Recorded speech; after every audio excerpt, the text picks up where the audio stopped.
దేవుడు అనుగ్రహించిన జీవాహారం జీవజలం పొందటానికి ఆసక్తి కలిగున్న విశ్వాస సహోదరులకు ప్రభు నామములో శుభములు. మనం నిర్గమకాండం నుంచి పాఠాలు చదువుకుంటున్నాం కదా ఈ ధారావాహికలో. అందులో భాగంగా 7వ పాఠానికి వచ్చాం. ఈ 7వ పాఠంలో జీవాహారం జీవజలము వాటి గురించి తెలుసుకోబోతున్నాం. మీరు సిద్ధమైనట్లయితే దైవ శాఖలు కలుసుకుందాం. మరి నమస్కారం అండి డాక్టర్ విల్సన్ గారు. నమస్కారం పాస్టర్ శామరాజ్ గారు. డాక్టర్ గారు, నిర్గమకాండం ఈ ధారావాహికలో 7వ పాఠం జీవాహారం మరియు జీవజలము వీటి గురించి పరిచయం చెప్పండి. ఇశ్రాయేలీలు ప్రయాణము ఆ మార్గం తెలిసిన మార్గం కాదు, క్రొత్త మార్గం, ఎవరు కూడా ప్రయాణం చేసింది కాదు. కానీ ముందు దేవుడు ఉండి నడిపిస్తానన్నట్లుగా ముందు నుంచి అభయం ఇచ్చి ఉన్నాడు. ఈ ప్రయాణంలో కొన్ని ఐగుప్తులో అలవాట్లు ఉన్న అలవాట్లు మర్చిపోవాలా, దేవుడిచ్చిన అలవాట్లు నేర్చుకోవాలా, కొన్ని పరిస్థితుల్లో సర్దుకోవాలా, ఓర్చుకోవాలా, సహించాలా, ఇవన్నీ కూడాను ఉన్నాయి. దేవుడు ఆ యొక్క బానిసత్వాన్ని తీసివేసి డిగ్నిఫైడ్ లైఫ్, ఒక పరిశుద్ధమైన ప్రవక్తన వారిలో నేర్పించాలని ఆయన ఈ యొక్క ప్రయాణం కొనసాగించున్నాడు. పాస్టర్ గారు చెప్పినట్లుగా వాళ్ళు గోషాన్ నుంచి ఆ మెడిటరేనియన్ సముద్రం పైనుంచి ఆ కొండల్లో నుంచి గోషానికి వెళ్ళటం, కానానికి వెళ్ళటం చాలా సులభం, 40 రోజుల ప్రయాణం. కానీ దేవుడు ఈ యొక్క తెలియని ప్రాంతం నుంచి, అపాయకరమైన ప్రాంతం నుంచి, ఈ యొక్క అరణ్యంలో నుంచి వెళుతున్నాడు అని అంటే దేవుడికి ఏదో ఉద్దేశం ఉన్నది. ఆఖరికి అడిగారు కూడాను, ఎందుకు ఈ మార్గం నుంచి వెళ్తున్నాడు? దేవుడు ఏ మార్గం చూపిస్తే ఆ మార్గంలో మనం వెళ్ళాలన్నట్టుగా వాళ్ళు నిర్ణయించుకున్నారు. ఈ మార్గంలో వెళుచుండగా వాళ్ళు నేర్చుకోవాల్సింది ఏంటంటే ఖచ్చితంగా డిసిప్లిన్, క్రమశిక్షణ, సెల్ఫ్ కంట్రోల్, మితానుభావము, అంతేకాకుండా సాక్రిఫైస్, ఒకరికొకరు త్యాగం చేయటం, అన్సెల్ఫిష్నెస్, స్వార్థం లేకోకుండా చూడు, ట్రస్ట్ ఇన్ గాడ్, ప్రతి క్షణంలో కూడా దేవుణ్ణి నమ్మికంచడం, స్పెషలీ ఒబీడియన్స్. దేవుడు ఏది చెప్తాడో, మోషే ఏది చెప్తాడో ఆ నాయకుడు మాట వినటం, విధేయత చాలా ప్రాముఖ్యమైనది. వాళ్ళ ముందు దేవుడు కనపడకపోయినప్పటికీ విజిబుల్ లీడర్ ఈజ్ మోసెస్. మోషా వారి రాయబారి, మోషా చెప్పినట్లుగా వినాలి. కానీ కొన్ని సందర్భాల్లో నువ్వేనా మా నాయకుడివి, మాకు ఇంకా వేరే నాయకులు లేరని కొన్నిసార్లు నాయకుడిని కూడా తిరిగి ప్రశ్నించారు. ఈ సందర్భంలో మనం నేర్చుకునేది ఏంటంటే ప్రతి అడుగులో కూడాను దేవుడు మనతో ఉంటే, ఆయన మాట మనం వింటే, మనం ఆయన క్రమశిక్షణలో మనం నడిచినట్లయితే, విధేయత చూపించినట్లయితే మన మార్గం సరళంగానే ఉంటుంది, గమ్యం తప్పకుండా చేరతాం. మనం ఎప్పుడు చేరమని అంటే ఆ ముందు దృష్టి లేకోకుండా దేవుడు పలానా చోటకు నడిపిస్తున్నాడు అన్న విషయాన్ని మర్చిపోయి తాత్కాలికమైన సుఖభోగాలతో మనం ఉండి, నాకు భోజనం లేదే, నాకు నీళ్లు లేవని గొణుగుతూ సనుగుతున్నప్పుడు అది మర్చిపోతాం, గమ్యం మర్చిపోతాం, నడిపించేవాడిని మర్చిపోతాం, మన ప్రయాణం అంతా వ్యర్థమవుతూ ఉన్నది. ఈరోజు పాఠంలో ఆ వివరాల గురించి రాయబడ్డాయి. బాగుందండి. పాస్టర్ గారు, ఈ పాఠం కొరకు లేఖనం వినిపించండి. నిర్గమకాండము 16వ అధ్యాయము 28 నుంచి 30 వచనాల వరకు తీసుకోబడి ఉన్నది. అందుకు యెహోవా మోషేతో ఇట్లనెను, మీరు ఎన్నాళ్ళ వరకు నా ఆజ్ఞలను నా ధర్మశాస్త్రమును అనుసరించి నడువనెల్లరు? చూడుడి, నిత్యముగా యెహోవా ఈ విశ్రాంతి దినమును ఆచరించుటకు సెలవిచ్చెను గనుక 6వ దినమున 2 దినముల ఆహారము మీకు అనుగ్రహించుచున్నాడు. ప్రతివాడును తన తన చోట నిలిచి ఉండవలెను. 7వ దినమున ఎవడును తన చోటి నుండి బయలు వెళ్ళకూడదనెను. కాబట్టి 7వ దినమున ప్రజలు విశ్రమించిరి. ఆమేన్. ఇక్కడ దేవుడు మన్నాను మరి వారికి ఇస్తున్న సందర్భంలో మరి అప్పటికే దేవుడు 10 ఆజ్ఞలు 20వ అధ్యాయంకి వచ్చేటప్పటికి ఇవ్వకపోయినప్పటికీ వారి మనసులో ఉన్న విషయాలను వారికి ముందుగానే మరి మాట్లాడిన మాటల విషయాలను జ్ఞాపకం చేసి, ఎన్ని రోజులు మీరు ధర్మశాస్త్రాన్ని పాటించకుండా ఉంటారు, నా విశ్రాంతి గడియలను మీరు పాటించకుండా ఉండి శ్రమ పడతారు, ఇప్పటికైనా ఈ రీతిగా చేసుకోమని చెప్పి 6 రోజులు మీకు ఆహారాన్ని ఇస్తాను, 6వ రోజు 2 అంతులు ఇచ్చి 7వ రోజు మీరు బయటకు రాకుండా మీరు ఎక్కడున్నవారు అక్కడే ఉండాలని చెప్తున్న విషయాలు జ్ఞాపకం చేయబడుతున్నాయి. బాగుందండి. డాక్టర్ గారు, మరి ముందు మీరు పరిచయం చేసినట్లు ఎర్ర సముద్రం దాటిన తర్వాత జరిగిన మొదటి అద్భుతం గురించి వివరించండి. ఐగుప్తు దేశంలో దేవుడు చేసిన విడుదల కార్యక్రమం అంతా కూడాను దేవుడు చేసిన అద్భుతమే. ఆయన శక్తి ఎంతో చూపించాడు, ఆయన మహిమను చూపించాడు, ఆయన బ్రతిమలాడాడు ఫరోతో. దేవుని యొక్క సద్గుణాలన్నీ కూడా అక్కడే మనం చూడగలుగుతున్నాం. అయినా కానీ ఎర్ర సముద్రం దాటిన తర్వాత ఇక ఐగుప్తుతో వాడికి వీడుకోలు వెళ్ళిపోయింది. ఆ దేశం నాశనం అయిపోయింది, ఆ సైన్యం అంతా పాడైపోయింది, ఇక అది చరిత్ర అయిపోయింది. ఇప్పుడు వారు నిజమైన ప్రయాణాన్ని మొదలు పెడుతున్నారు. ఈ ప్రయాణం మొదలుపెట్టినప్పుడు మనిషికి సాధారణంగా అవసరతలు ఏముంటుంది? నీళ్లు, భోజనము, వస్త్రము, గృహము, ఇవన్నీ కూడా అవసరం. సో మొట్టమొదటిగా నీళ్లు అవసరం వచ్చింది. నిర్గమాకాండం 15వ అధ్యాయం 22 నుంచి 27 వరకు ప్రశాంతంగా వాళ్ళు ప్రయాణం మొదలుపెట్టే సమయానికి కొంత సమయం వెళ్ళేసరికి వాళ్ళకి దాహం అవుతుంది అన్నట్టుగా చెప్పారు. అప్పుడు వాళ్ళు ఒక బావి దగ్గరకు వెళితే, ఒక స్థలం దగ్గరికి వెళితే ఆ నీళ్లు తాగడానికి ప్రయత్నించారు. ఆ నీళ్ళన్నీ కూడా చేదుగా ఉన్నాయి. వెంటనే వీళ్ళు కొనుక్కోవటం మొదలుపెట్టారు. ఏంటి ఇలాగా, మేము అక్కడే ఉంటే వచ్చింది కదా, ఎర్ర సముద్రం దగ్గరేమో మాకు సమాధులు లేవని మమ్మల్ని ఇక్కడ తీసుకొచ్చి ఎర్ర సముద్రంలో చంపుతామన్నారు, ఇక్కడేమో మాకు నీళ్లు లేవని ఇక్కడ కొనుక్కోవటం మొదలుపెట్టారు. దేవుడు ఆ యొక్క స్థలాన్ని మారా అంటే బిట్టర్, చేదు అని. కానీ దేవుడు వెంటనే చెప్పాడు, మీరు ఒక ఆకులు తీసుకొచ్చి, ఒక చెట్టు రమ్మలు తీసుకొచ్చి దాని మీద వేయండి, వెంటనే నీకు ఆ నీరు తీయగా అవుతుందని. దేవుడు, నేను బైబిల్ ల్యాండ్స్కి వెళ్ళినప్పుడు ఈజిప్ట్ని దర్శించినప్పుడు నేను ఆ బావి దగ్గరికి వెళ్ళాము, ఆ నీళ్లు చూసాము. కానీ అక్కడ మహమ్మదీయులు ఆ గోత్రాలు ఉండటం వల్ల ఆ బావిని సరిగ్గా మెయింటైన్ చేయలేదు. ఆ బావి ఇప్పుడు కూడా ఉన్నది. దేవుడు చేదు అనుభవాన్ని అనుకూలమైన అనుభవంగా మారుస్తాడు. ఈ సంఘటన ద్వారా వాళ్ళు నేర్చుకున్నది ఏంటంటే, దేవుడి సమయం ఎప్పుడు వస్తుందో ఆ సమయం కొరకు వేచి ఉండాలి, కానీ దేవుడి మీద సనుక్కోవటం ఉండకూడదు. రెండవది, God does like to cooperate with human beings. మానవుడితో ఖచ్చితంగా సహకరించి కార్యసాధన కొరకు పాటుపడతాడు దేవుడు మనతో పాటు. ముందు మనం ప్రయత్నం చేస్తేనే, మన నమ్మకం చూపిస్తేనే ఆశీర్వాదం అనేది ఉంటుందని మనం తెలుసుకోవాలి. ఇంకా మనం ఇక్కడ తెలుసుకున్నది ఏంటంటే, అక్కడ 15వ అధ్యాయం 26వ వచనంలో, ఐగుప్తు దేశంలో ఉన్న జబ్బులు ఏది కూడాను మీ దగ్గరకు రాకోకుండా మిమ్మల్ని సంపూర్తిగా ఆశీర్వదించి మిమ్మల్ని కాపాడుతాను. ఎంత అభయం అండి! 6000 సంవత్సరాల నుంచి ఈ భూమి మురికితో, పాపంతో, శాపంతో ఉంటూ ఉండగా, రోగాలతో, బాధలతో, కోవిడ్ గురించి జ్ఞాపకం చేసుకోండి, అలాంటిది ఏమీ మీ దగ్గరికి రాకోకుండా నా విధేయులైన బిడ్డలు ఉన్నట్లయితే, నేను ఇచ్చింది మీరు జాగ్రత్త సూత్రాలు పాటించినట్లయితే మిమ్మల్ని గొప్ప జనాంగంగా చేస్తానని అభయం ఇచ్చి ఉన్నాడు. ఎంత గొప్ప దేవుడు అండి మనం సేవించే దేవుడు. చాలా వివరంగా చెప్పారండి. చిన్న విరామం తీసుకొని మళ్ళీ పాఠంలోకి వెళ్దాం. చూస్తున్నారు కదా ప్రియ సహోదరులారా, చిన్న విరామం తర్వాత ఇంకొంచెం వివరంగా తెలుసుకుందాం ఎర్ర సముద్ర ప్రాంతం గురించి. జీవాహారం, జీవజలం అనే పాఠం తెలుసుకుంటున్నాం. దేవుడు వాటిని ఇచ్చిన విధానం ఇంకొంచెం వివరంగా తెలుసుకుందాం. పాస్టర్ గారు, మరి ఇశ్రాయేలు ప్రజలు అలా వెళ్తుండగా వాళ్ళకి పూరేళ్లను, మన్నాను దేవుడిచ్చిన సంఘటన మనకు కనిపిస్తుంది. దాని నుంచి మనం ఎలాంటి పాఠాలు నేర్చుకోవాలంటారు ఆధ్యాత్మికంగా? సర్వసాధారణంగా ఆహారం అనేది దేవుడే మానవులందరికీ, అదే రీతిగా జీవరాశులకు కూడా ఆయన దయచేస్తున్నట్లు మనం చూస్తున్నాము. కానీ బైబిల్లో అనేకమైన తప్పుదమ్ములు ఆహారం వల్లే కలిగినట్లు మనం అది కూడా చూడగలుగుతున్నాం. ఎందుకంటే పరిమితి మించి మీరు తినటం వల్ల అది అనారోగ్యం తీసుకురావటమే కాకుండా కొన్ని సందర్భాల్లో జీవితకాలము కోలుకోలేని దెబ్బ కూడా ఒక ఆహారపు పూట కోసము పడినట్లు మనం చూస్తాము. కొన్ని ఉదాహరణలు ఆదాము అవ్వ దగ్గర చూసుకున్నప్పుడు మరి వారు తినకూడదని పండును తినటము, ఆ తిండి దగ్గరే వారికి సమస్య కలిగినట్లు చూస్తాము. తర్వాత ఏసావును కూడా మనం చూస్తున్న సమయంలో తన యొక్క జ్యేష్ఠత్వాన్ని అమ్ముకోవాల్సి వచ్చిన పరిస్థితి మనం చూస్తాము భోజనం దగ్గర. యేసుక్రీస్తు వారు కూడా మరి ఆయన శోధింపబడుతున్నప్పుడు మరి గొప్పతనం ఏంటంటే, సాతాను యొక్క శోధనకు ఆయన పడిపోకుండా తిరిగి సాతానుకు సమాధానం చెప్తూ, మనుషుడు రొట్టె మాత్రము వల్ల కాదు గాని ఆయన చెప్పినట్టు మనం చూడగలుగుతున్నాము. అయితే ఇజ్రాయేల్ ప్రజలకు కూడా ఇక్కడికి వాళ్ళు ఐగుప్తు నుంచి బయలుదేరి 2 నెలలు 15 రోజులు అయ్యింది. వచ్చేటప్పటికి మరి ఇంకా ఆ యొక్క ఎర్ర సముద్రము లేకపోతే యొక్క నీరును మార్చటము వారి మనసులో వారి కళ్ళ ముందు కనపడుతున్నప్పటికీ 2 నెలలు ఆహారం దగ్గరకు వచ్చేటప్పటికి అద్భుతాలన్నీ మర్చిపోయి వాళ్ళు దేవుని మీద సనుక్కోవటము ప్రారంభించినట్లు మనం చూస్తున్నాం. దేవుడు ఇదే అవకాశాన్ని వీరు నిజంగా ధర్మశాస్త్రాన్ని పాటిస్తారా లేదా అని ఒక పరీక్షగా కూడా వారికి ఏర్పాటు చేసినట్లు మనం 4వ వచనంలో మనం చూడగలుగుతున్నాము. ఎప్పుడైతే వీరు అడుగుతున్నారో మోషే అంటాడు, ఏంటిది ఇలాగ అడుగుతున్నారు అని అంటున్నప్పుడు దేవుడు సమాధానం చెప్పి, నేను పంపిస్తాను, వారు అడుగుతున్నారు కాబట్టి నేను ఒక అద్భుత కార్యము చేస్తానని చెప్పి 10వ వచనంకి వచ్చేటప్పటికి యెహోవా మహిమ ఆ మేఘములలో వారికి కనపడెను.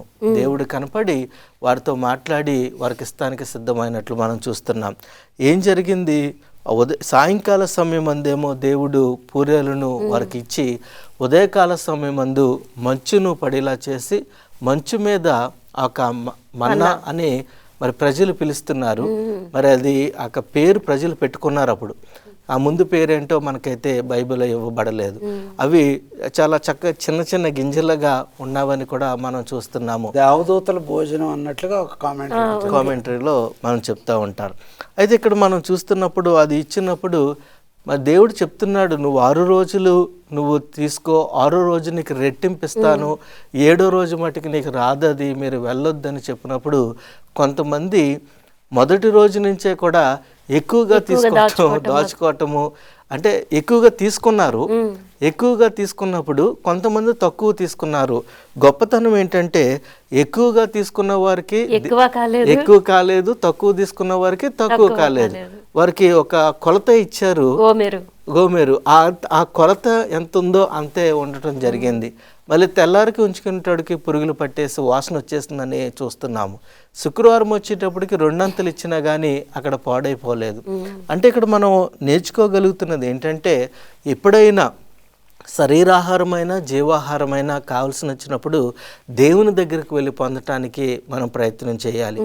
జీవాహారము మనకి ఎక్కువైనప్పటికీ పర్వాలేదు, కానీ ఆహారాన్ని మట్టికి మితిమీరు మనం తీసుకోకూడదు. ఎందుకంటే దేవుడు మనకి ఎంత కావాలో అంతే దాన్ని ఏర్పాటు చేసి ఏం తినాలో కూడా మనందరికీ కూడా ఖచ్చితంగా ఇచ్చినట్లు మనం చూస్తున్నాము. కానీ ఇజ్రాయెల్ ప్రజల దగ్గర నుంచి వారు మితిమీరి తీసుకుని స్వార్థపరులు అవ్వటం వల్ల సమస్యలు పడినట్లు మనం చూడగలుగుతున్నాము. బాగుందండి డాక్టర్ గారు. ఇదే సందర్భంలో బండ నుంచి నీరు పొందారు కదా, ఆ సంఘటన, దాని యొక్క గుణపాఠం ఏమంటారు ఆ సన్నివేశం నుండి? మనం బైబిల్ అర్థం చేసుకున్నది ఏంటంటే, యేసుక్రీస్తు వారే జీవజలము. నీరు లేకుండా ఏమీ కూడాను చేయలేము. నిర్గమాకాండం 17వ అధ్యాయం 1 నుంచి 7 వరకు వాళ్ళు దేవుని యొక్క ద్రాహం అయినప్పుడు దేవుని వైపు తిరిగి మాకు మంచినీళ్ళు కావాలన్నారు. గొనుక్కున్నారు. అక్కడ కొద్దిసేపు కూడా ఓర్చుకోలేకపోయారు, సహించలేకపోయారు. వాళ్ళకి ఏమాత్రం కూడాను దేవుడు ఇంత చేశాడే, ఇంకా ఆయన ఏమి ఇబ్బంది పడదాం, ఆగుదాం అన్నట్టు ఏమీ లేదు. మోషే వాళ్ళు సనుక్కోవటం చూసి వాళ్ళు ఆ స్థలాన్ని మాసా లేకపోతే మెరిబా అని పేరు పెట్టారు. అంటే సనుక్కొని వాళ్ళు వాళ్ళు పోట్లాడటం జరిగిందంట. వాళ్ళు పరీక్షించబడ్డారు. వాళ్ళు దేవుడికి నమ్మకంగా అర్థం చేసుకున్నారే లేదని. అయినప్పటికీ దేవుడు వారి యొక్క అవసరతను చూసి మరి ఒక బండని మరి మాట్లాడమని చెప్పి మరి చేసినప్పుడు నీరు వచ్చింది, త్రాగారు, అందరూ కూడా తృప్తి పడ్డారు. ఈ అనుభవంలో నేర్చుకున్నది ఏంటంటే, దేవుడు ఎండిన బండ నుంచి, అరణ్యములో ఉన్న ఎడారిలో ఉండిన ఎండిన బండ నుంచి నీటి దార రప్పించడం అంటే అసాధ్యము. దేవుడికి అసాధ్యమైనది ఏది కూడాను లేదు. దేంట్లో నుంచి వచ్చింది? ఎండిన బండలో నుంచి వచ్చి ఉన్నది. బండే యేసుక్రీస్తు వారై ఉన్నారు. యేసుక్రీస్తు వారే సమస్తాన్ని మనకు సమకూర్చి చేయగలరు. కీర్తన గ్రంథం 78వ అధ్యాయం 15-16 వచనాల ప్రకారం he provides the water for us. నీరే మనకు సహాయం చేస్తాడు. ఆత్మీయంగా, శారీరకంగా, సాంఘికంగా అన్ని విధాలుగా అన్ని సరఫరా చేసేది యెహోవా దేవుడై ఉన్నాడు. ఇంకొక సందర్భంలో దట్ రాక్ వాజ్ క్రైస్ట్. యేసుక్రీస్తు వారే ఆ బండ ఉన్నారని, స్థిరమైన బండ యేసుక్రీస్తు వారు. ఆయన మనం చూడాలి. మన శరీరంలో సాధారణంగా 60% నీరేనంట. నీరు లేకుండా మనం బ్రతకలేము. దేవుడు మనలో ఉన్నప్పుడు మనకి ఏమీ కూడా కొరత ఉండదని ఈ అనుభవం ద్వారా మనం నేర్చుకుంటున్నాం. బాగుందండి, చాలా చక్కగా చెప్పారు, దానికి అన్వయించుకొని. పాస్టర్ గారు, మరి మోషే మామ అయిన ఇత్రో మనకి ఇక్కడ నిర్గమకాండంలో కనిపిస్తారు. అతను ఇచ్చిన సలహా, మోషేకి ఏమని సలహా ఇచ్చారు, అది ఎలా ఉపయోగపడింది, దాని గురించి చెప్పండి. ఇక్కడ మనం చూసుకున్నప్పుడు ఇత్రో మరి తన యొక్క మోషే భార్యను బిడ్డలను తీసుకుని వచ్చినట్లు 18వ అధ్యాయంలో చూద్దామని వచ్చేటప్పటికి మోషే కూడా వెళ్ళి ఎదుర్కొని తీసుకొచ్చాడు. మరుసటి రోజు ఆ రాత్రంతా కూడా వారు కూర్చొని మరుసటి రోజు కూడా కూర్చొని దేవుడు ఐగుప్తు నుంచి వారిని ఎలా విడిపించారో, దేవుని యొక్క గొప్ప కార్యక్రమములు ఏంటో అన్నీ కూడా మోషే వివరించి చెప్పినప్పుడు ఎలా జరిగిందో వారు దేవుని స్తుతించి ఆ సమయం మందు వారు భుజించి దేవునికి దహన బలి కూడా కట్టి సమర్పించినట్లు మనం చూస్తున్నాం. అయితే తర్వాత వారు ఇత్రో గమనించింది ఏంటంటే, మోషే తెల్లారుజామున వెళ్ళిపోయి సాయంకాల సమయం వరకు కూడా ఈ యొక్క వ్యాజ్యాలను తీర్చటంలోనే సమయం ఎక్కువ గడుపుతున్నప్పుడు ఇంకా అతను వెళ్ళిపోకముందు మోషేని పిలిచి ఒక మంచి యొక్క అడ్వైజ్ని ఆయనకి సలహా ఇవ్వటం అన్నది మనం చూస్తున్నాము. అది ఏంటంటే, మరి నువ్వు పొద్దున్నుంచి సాయంకాలం వరకు కూడా ఉండే బదులు నువ్వు కొంతమంది మనుషులను నిర్మించు. 1000 మందికి ఒక్కడుగాను, 100 మందికి ఒక్కడుగాను, 10 మందికి ఒక్కడుగాను నువ్వు నియమించగలిగితే వారు చేసిన తర్వాత ఒకవేళ వారి వల్ల కాకపోయినట్లయితే నీ దగ్గరికి వస్తారు, అప్పుడు నీవు చేద్దు కానీ లేకపోతే దేవుని దగ్గరికి వెళ్ళి నువ్వు తీసుకొచ్చేది కానీ అని చెప్పి ఉన్నారు. వాళ్ళకున్న గుణలక్షణము 3 చెప్పారు. ఒకటి మనము ఇక్కడ 18వ అధ్యాయము 21వ వచనంలో చూసుకున్నప్పుడు దైవభక్తి కలిగి ఉండాలి. రెండోదేమో సత్యశక్తి కలిగి ఉండాలి, సత్య ఆసక్తి కలిగి ఉండాలి. మూడోది చూస్తున్నప్పుడు వారు లంచగొండులుగా కాకూడదని చక్కగా చెప్పినట్లు మనం చూస్తున్నాము. అంటే మన జీవితంలో కూడా నాయకత్వాన్ని ఎంపిక చేసుకున్నప్పుడు మనం చాలాసార్లు ఎన్నెన్నో చూస్తూ ఉంటాము. కానీ దాని బదులు ఈ 3 గుణ లక్షణాలు ఉన్నాయో లేదో చూసుకోగలిగితే మనం అనుకున్న పని సాఫీగా జరుగుతుంది, దేవునికి కూడా మహిమ కలిగే పరిస్థితి మనం చూడగలుగుతూ ఉంటాము. బాగుందండి. చిన్న విరామం తీసుకుందామండి. చిన్న బ్రేక్ తర్వాత పాఠం చివరిలోకి వెళ్దాం, చూస్తూనే ఉండండి. 7వ పాఠం మనం చదువుకుంటున్నాం. చివరి భాగంలో ఇంకేముందో తెలుసుకుందాం. డాక్టర్ గారు, ఈ జీవాహారము మరియు జీవజలము గురించి ఇప్పుడు మనం చదువుతున్న నిర్గమకాండం కాకుండా ఇంకా అపోస్తలు, పౌలు ఇంకెవరైనా ఏమైనా చెప్పారంటారా? జీవజలము అనే ఆలోచన బైబిల్ అంతట్లో కూడా రాయబడి ఉన్నది. అంటే శారీరకమైన ఈ యొక్క నీళ్లే కాకోకుండా ఆత్మీయంగా జీవజలం దేవునిలో ఉండటాన్ని దాని గురించి ముఖ్యంగా అపోస్తలుడైన పౌలు 1 కొరింథీ 10వ అధ్యాయం 11వ వచనంలో చాలా బాగా రాస్తున్నాడు అన్నమాట. ఎవరికైతే దేవుని యొక్క పరిశుద్ధత కావాలనుకుంటున్నారో పరిశుద్ధాత్మే జీవజలములాగా, అందుకే పశ్చాత్తాపడినప్పుడు బాప్తిజం తీసుకోవటం, దేవునిలో జీవజలము ఆ యొక్క పరిశుద్ధాత్మ బాప్తిజం పొందటం అనే దాని గురించి ఈ యొక్క అపోస్తలుడైన పౌలు చెప్తున్నాడు. 2 కొరింథీ 1వ అధ్యాయము 6-7 వచనాల్లో ప్రతి బిలీవర్, దేవుడి విశ్వాసి పరిశుద్ధాత్మతో బాప్తిజం పొంది ఆయన శక్తిని పొందినప్పుడు ఆమె క్రమశిక్షణ కూడా వస్తుంది. ప్రతి నిర్ణయంలో యేసుక్రీస్తుని తలంచుకోవాలి. యోహాను సువార్త 14వ అధ్యాయం 6వ వచనంలో నూతనమైన జీవితం వారు కలిగి ఉంటారు. జీవజలం యేసుక్రీస్తు వారి యొక్క ఆశీర్వాదం వారిపై ఉన్నప్పుడు. అంతేకాకుండా ఇంకా ముందుకు చెప్తున్నాడు అపోస్తలుడైన పౌలు రోమా 12:1-2 వచనాల్లో మనందరము కూడాను దేవునికి సజీవ యాగముగా సమర్పించుకోవాలి. అప్పుడు దేవుని ఆత్మ మంచి మనసు, శుద్ధి మనసు మనం కలిగి ఉంటాము. దేవునికి అనుకూలమైన బిడ్డలుగా ఉంటాము. Perfect and acceptable sacrifice to the lord, దేవునికి మంచి అనుకూలమైన బలియాగంగా మనం ఉంటామని రాయబడి ఉన్నది. క్రైస్తవ జీవితంలో గురి ఏంటండి? దేవుడు మనకు అన్నీ ఇస్తానని వాగ్దానం చేశాడు. మనం చేయవలసిందల్లా ఆయనకి విధేయతగా ఉండటం. ఆయన మనకు విధేయతగా ఉన్నప్పుడు పరిశుద్ధాత్మ శక్తిని ఆవరింపచేసి మనకి అన్ని విధాలుగా ఆయన మనకి ఆశీర్వాదకరంగా మారుస్తాడు. ఇంకా దాని గురించి మాట్లాడితే యేసుప్రభు వారు కాలంలో యేసుప్రభు వారే గుర్తు చేసుకొని ఆ యొక్క ప్రయాణంలో, ఆ నిర్గమాకాండంలో ఇశ్రాయేలు ప్రయాణంలో మన్నానిచ్చినట్లుగా నేను మీకు ఆత్మీయ మన్నా మీకు ఇవ్వడానికి వచ్చి ఉన్నానని యేసుప్రభు వారు చెప్తూ ఉన్నారు. యోహాను సువార్త 4వ అధ్యాయంలో శిష్యులందరూ కూడాను బాగా ఆకలితో ఉండి భోజనం కొనుక్కోవడానికి హోటల్ భోజనానికి వెళితే ఇక్కడ మాత్రం యేసుప్రభు వారు బావి దగ్గర కూర్చొని నాకు శారీరక ఆహారం కన్నా ఇంకా ఆత్మీయ ఆహారం ఉన్నదని చెప్పి సమరయ స్త్రీ వచ్చినప్పుడు ఒక మిషనరీగా తను మార్చి ఏమన్నా, నువ్వు మామూలు నీళ్లు దోరటానికి వచ్చావు కానీ నేను నీకు ఎప్పుడు ఇంకా దాహం అవ్వకోకుండా జీవజలాన్ని ఇస్తానని చెప్పినాడు. జీవజలం అంటే ఇంకొక విధంగా చెప్పాలంటే దేవుని పరిపూర్ణమైన సత్యాలు. ఆయన పరిపూర్ణమైన సత్యాలు మనలో ఉన్నప్పుడు చూడండి, ఆ స్త్రీ ఏ విధంగా ఇంకా సిగ్గుపడకోకుండా మధ్యాహ్నం రానవసరం లేదు, ఉదయం సాయంత్రం అందరితో పాటు రావచ్చు. ఎందుకంటే ఆమె జీవితం అంతా బట్టబయలు చేసి ఆమెను వాడుకొని ఆమెను మార్చి, మనం దేవుడు మనం ముట్టుకొని మార్చినప్పుడు సిగ్గు మర్చిపోతాము, గతాన్ని మర్చిపోతాము, మన ముందు చూపుతోనే క్రీస్తుతోనే ఉండడానికి ప్రయత్నిస్తూ ఉంటాం. యేసుక్రీస్తు వారు జీవజలాన్ని తనకు దయచేశాడు. తను ఎప్పుడు కూడా ఇంక వెనక్కి చూడలేదు. ఆఖరి రోజుల్లో మరి కష్టకాలం వచ్చినప్పుడు, మరి కృపకాలం ముగిసినప్పుడు, ఎమర్జెన్సీ ఏమంటారు, ఈ యొక్క శ్రమలు వచ్చినప్పుడు ఖచ్చితంగా మనకి దేవుడిచ్చేది ఆహారం వస్త్రం మనకు తరుగు చేయడు. అంతే, అది కాకుండానే దేవుడు మనకి జీవజలం అంటే ఆయన సన్నిధి, ఆయన ప్రసన్నత మనకిచ్చి ఆయన సత్యాల్లో మనం బలపరుస్తాడు. చాలా బాగుందండి. పాస్టర్ గారు, జీవాహారము జీవజలము ఈ పాటలో మనం తెలుసుకోవాల్సిన ఇంకేమంటే చెప్పండి.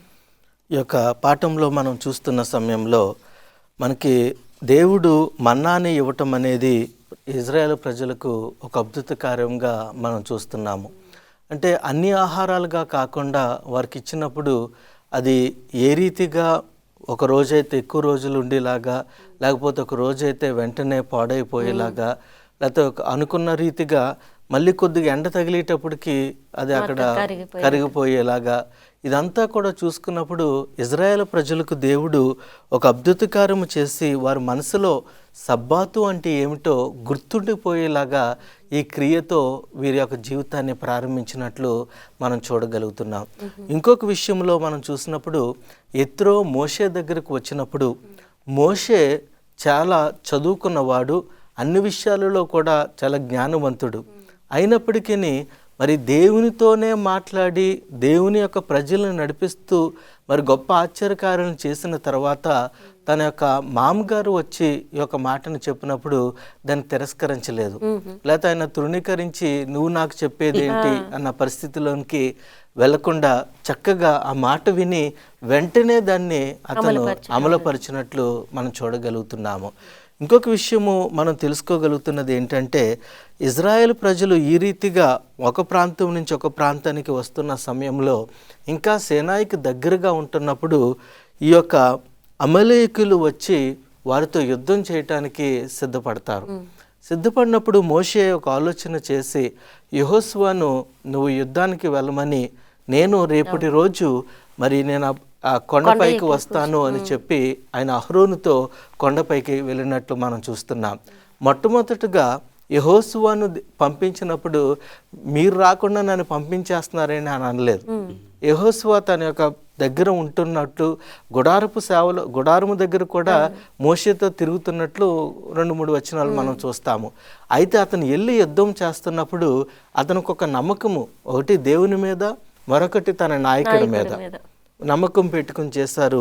మరుసటి రోజు చూసేటప్పటికి ఎప్పుడైతే ఈ యొక్క మోషే తన కర్రతో చేపైకెత్తుకుంటున్నాడో మరి అమలేకుల మీద మరి వారి ఇజ్రాయేల్ ప్రజలు గెలుస్తున్నారు, విజయాన్ని సంపాదించుకోగలుగుతున్నారు. చేతులు దించినప్పుడు జరుగుతుంది. వెంటనే వారిద్దరు కూడా అహరోను వీళ్ళు మరి చేతులు పట్టుకోవటము, రాళ్ళు పెట్టి గోపురంగా పెట్టి సపోర్ట్ గా పెట్టినట్టు మనం చూస్తున్నాము.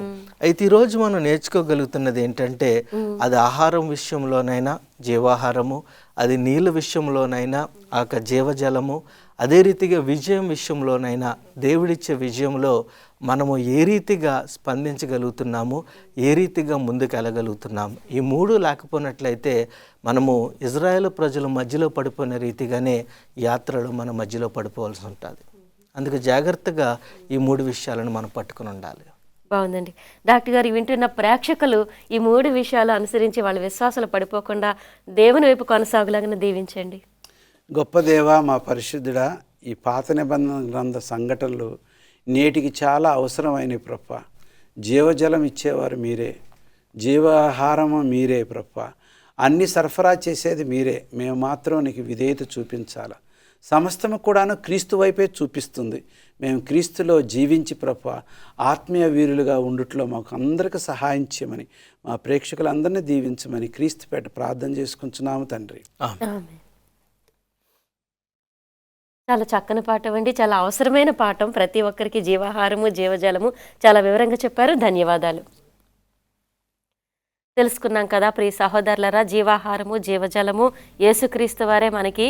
ఆయనే భౌతికమైనవి అనుగ్రహిస్తున్నారు, ఆధ్యాత్మికమైనవి కూడా ఆయన అనుగ్రహిస్తున్నారు. వాటిని పొందటం మాత్రమే కాదు కానీ మనం ఆ ఇశ్రాయేలు ఆనాడు గొనుక్కున్నట్లుగా దేవుని మీద సణుగులు తిరుగుబాటు లేకుండా కొనసాగటానికి మనం ఒక నిబంధనకి లోబడి ఉండాలి దేవుడితో. మరి ఆ నిబంధన ఏమిటి, ఎలా ఉండాలి తెలియాలంటే వచ్చే పాఠంలో మనం మళ్ళా కలుసుకోవాలి. అక్కడ సీనాయి వద్ద దేవుడు చేసిన నిబంధన మొదటగా దేవుడే చేశాడు, దాన్ని కొనసాగించడానికి నడిపించేవాడు కూడా దేవుడే. ఈ పాఠాలు మీరు వింటున్న మీరు ఈ ఆసక్తితోనే వాటిని లైక్ చేయండి, షేర్ చేయండి, సబ్స్క్రైబ్ చేయండి. సువార్త ప్రకటనలో మీరు భాగం అవ్వండి. ఆ జీవజలపుల ఓటని, జీవాహారపు మూటని సొంతం చేసుకుని దేవుని ప్రజలుగా దీవెనలు పొందండి.